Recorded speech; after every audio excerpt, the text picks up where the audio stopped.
Yeah, a few of the viewers have said, Terry, that Fabrizio, and they've quoted Fabrizio saying he's not aware of them pulling out, and I respect that. I respect it.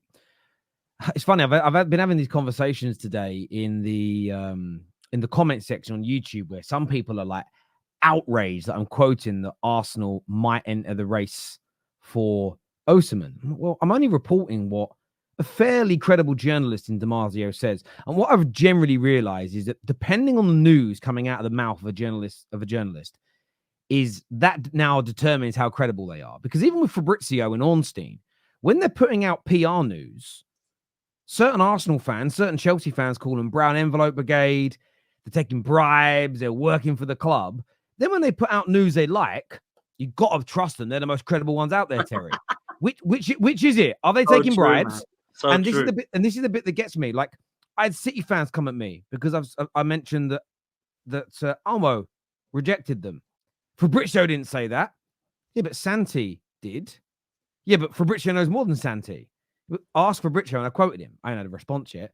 Fabrizio regularly, when he tweets, says, as first reported by Santi, and praises him and tells us all how credible he is. So if you believe Fabrizio is credible, but he praises the credibility of Santi, you can't just discount somebody else's story. And that's one thing about transfer stories that annoys me, is I had someone in the comments that I go, Terry, your channel's starting to confuse me. I'm like, oh no, what have I done? So what's up, bro?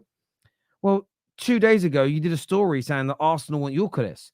Now you're doing a story saying they want Osimhen. Yeah, different newspaper, different journalist. We're fans talking about the different stories. Yeah, but that's just so confusing for us. And I did respond a little horribly. I just said, I think you've got to increase your. I said, I think you've got to do something to increase your intelligence. Because for me, how is it confusing if you read one newspaper and one journalist story, and then you read a different newspaper by a different journalist who sees it differently? Yes, it's different. But football fans and fan channels discuss the difference. That's literally what fan channels were invented for. I was so confused. I was sitting there reading it thinking, I go back to what LB said 40 minutes ago. I think we're losing a generation. I don't know whether it's TikTok. I don't know whether it's a lack of banter at school. I don't know whether it's less and less mums breastfeeding now. There's got to be a reason. The lack of brain capacity for some people is absolutely staggering to me. It's staggering. It's TikTok, bro. It's TikTok brain rot, isn't it? But do you know what I think too? I think part of TikTok is it, but I also think it's, and I'm not blaming the journalists, but I think people think transfer news is 5 or 6 lines on Twitter, like bullet points of what's going on. Where if you actually read full articles, it's very different. And the fact, and by the way, and I understand and I get, and this is the thing with trusting Ornstein and Fabrizio, I think they're both brilliant journalists. But there's millions of people that go, they're just tapping. They only talk about it when it's about to be complete. What about the journalist that mentioned it 5 weeks ago? Yeah, but when I mention those journalists, people attack me because they're not as credible as the tapping merchants. You can't, this is the irony of it. You can never please all the people all the time. So I never bother trying. But I just can't understand. Now, the vast majority of our viewers, big up yourselves, understand what fan channels are about. You react to news, you react to reports, we react to games, and as fans, we talk about it. That's what fans have done for absolute. Can you imagine going to the pub when you were younger, Dan, with a Daily Mail in your hand, going, oh, boys, I saw this on the back of the Daily Mail. Look, Man United might be signing Trezeguet. And then the next day, I walk back in and go, bruv, look here, the back of the Guardian says we might be signing Batistuta. And Dan goes, you're a mugtail. You're lying to us. You're misleading us. Am I? Yeah, yesterday, man. You brought in a different newspaper that said something different. No one ever thought like that. So why are we now doing it on the internet? It's mental. Legitimately mental. I went and saw a brilliant comedian once who said that we are changing for the worse. And how he kind of went was, years ago, he used to sit down in front of the TV and used to watch a load of programs and used to watch You've Been Framed. You've Been Framed is now YouTube, right? You've now turned to YouTube. Nobody watches You've Been Framed anymore. Everybody watches YouTube. And he went on like that. And he said that Twitter is so bad, but we did have Twitter years ago. It was on TV called Terry Wogan's Point of View.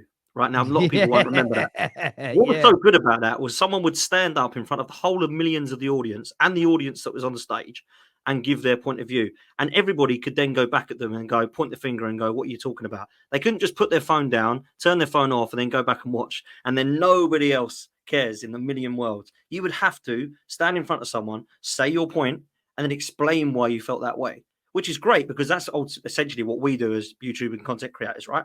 So for me, that is why it's so bad about Twitter. You can go on and put a status up and then just run away. And that's what these people do. And, you know, I have it on my channel. I'll go and say, rumors are today suggesting that X is linked with X. And they'll go, oh, my God, you must now be a journalist. No. Trust me, I'm not a journalist. I am not a journalist. Trust me, I am sharing what everyone is reporting in the news. And people just can't get that sometimes, unfortunately. For me, it's just a crazy, crazy thing. And it's a crazy world we live in. And I think LB's right. It is TikTok fans. I mean, I'm on TikTok now and I'm starting to do some content on there. And I'm absolutely astounded by some of the comments and some of the abuse that you get on that platform. It's absolutely scary, mate. I am stunned. I'm quite new to it. I've only been on a couple of months. I am absolutely stunned by private messages I'm getting, comments I'm getting, telling me they want to kill me and they hope I die of cancer and all this stuff. Your father must be an alcoholic. I had the other day. Like, what the hell is going on here? Well, because I said, well, maybe it's because I've got a hint of ginge. Yeah, hint of ginge. But I kind of sat there and I thought, what? So I'm an Arsenal fan and I've predicted that your club might not do that well this year. So now my father must be an alcoholic and I hope you die of cancer and I hope your family die in bombs. And I'm thinking, what is going on here? Like, real talk. This is a scary world, man. Do you know what a lot of it is? It's that Pete, and I've noticed this in the comment sections quite a bit, and I find it really intriguing. You know, it doesn't offend me. I just find it intriguing. What I've realized the most is it's never really about the journalist or the outlet that said it or the changing of the story. It's about whether or not the individual writing the aggression likes the story or not. So I see it all the time. If I quote the Sun in a link to a Liverpool player or an Arsenal player, it's Terry. It's bullshit. If I quote the Sun, I've tested this theory before. If I quote the Sun in a story that is detrimental about Man United, no one in the comment section, barring Man United fans, says, yeah, but it's a Sun, Terry. They all go, scumbag club, rubbish club, da-da-da-da-da. So it's never really about the sources. It's whether or not people like it or not. And I always state when it comes to my titles, and I say this unashamedly, I'm not embarrassed by it. It's the truth. My titles will reflect either the points being made by the audience, sometimes sarcastically, like today. LB was the one who said City accused of cheating. It's there. Or the claims being made by media outlets, and then we discuss it. Or claim being made by pundits, and we discuss it. And that's because, for me, you want to title of a video to, and LB, yours are brilliant. I look at yours and it's all sort of, they're great. And the facial reactions on your thumbnails and the way you title things, I'm like, you're intriguing people in to come and have a look at what you're talking about. And the fact on an hour and a half show of mine, my average view time is around 40 odd minutes, tells me that the majority of people clicking don't believe it's clickbait because they're staying there and they're watching it. So it's weird to me the way the world has gone absolutely mad when it comes to talking about stories within football. It's crazy to me. So I do agree it's a lot of the new generation and their lack of ability to take banter as well. I think it's all part and parcel. Let's go to some more of these comments here. First one says, according to Fabrizio, if Julian Alvarez does not accept the contract offer from Atletico, everything, Samu Amarodian and Conor Gallagher to Atletico could collapse. Yeah, because these are going to be swap deals. That's not true.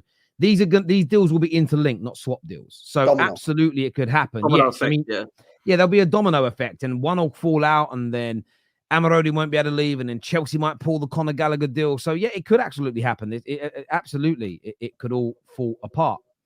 This legit is a problem everywhere. The attention span is so low. It's messing with the brains. Your job is to report the news from different sources, not your responsibility to review the legitimacy. I think there's an element of reviewing that because we do it on hundreds of videos. The other day when Gahey was linked to Liverpool, I said, look, it's from the Sun. I don't believe it. When it comes to Liverpool, I don't read the Sun as a newspaper I pick up and read. But they do get some things right. But when it comes to stories about Liverpool, I don't believe they have any sources. I don't believe anybody connected to that club would talk to them. I don't even believe an agent dealing with Liverpool would talk to the Sun because he'd damage their relationship. So you can call out the legitimacy of things. There's no doubt about it. But the attention span has gone. We have Ben Jacobs who comes on. And I always know the dullards because they go, well, what's he talking about? I'm like, that's because you can't listen for more than a minute without your brain going skew with. But actually what he does is he breaks down all the eventualities. It's very detailed. But what people are used to are bullet point journalists, right, in 3 or 4 lines, and they go, that's the full story. Well, it never is the full story. The full story is probably 4 or 5 pages on a newspaper, but the attention spans aren't there. I agree. Fabrizio said we haven't left the Osman race. No, I know. And other journalists have. And it's about being open-minded to all of them being true, my friend, as opposed to just believing one source. Imagine being a man and believing just one other man about anything. That'd be very strange in my humble opinion. Let's get the likes up, people. Let's get that done right now. Big up yourself, Luke Skywalker, for encouraging that. The Athletic, Matt Law, Fabrizio said Osman is still on. Absolutely. Well, Athletic is obviously... Good. And it should be. It should be on, man. Like, I'm not just here like cussing Chelsea for some random reason. Like, I'm just giving my genuine opinion that, like, I think they should get Osimhen, who's a bagsman, not this Omarodian who scored 9 goals for Alaves in Serie or La Liga. I mean. And I agree. And all we're quoting is we've said that some are saying it's on. And some journalists are starting to say it's off. But let's not pretend like we haven't seen a number of transfers that so far this season where the lesser known journalists or the regional journalists within particular countries haven't got things right first, because it was little known Italian outlets that were talking about Calafiori to Arsenal ever before Ornstein, ever before Fabrizio. So we don't, as fans, ignore these things. It would be very weird, disrespectful to do that. It really would, in my opinion.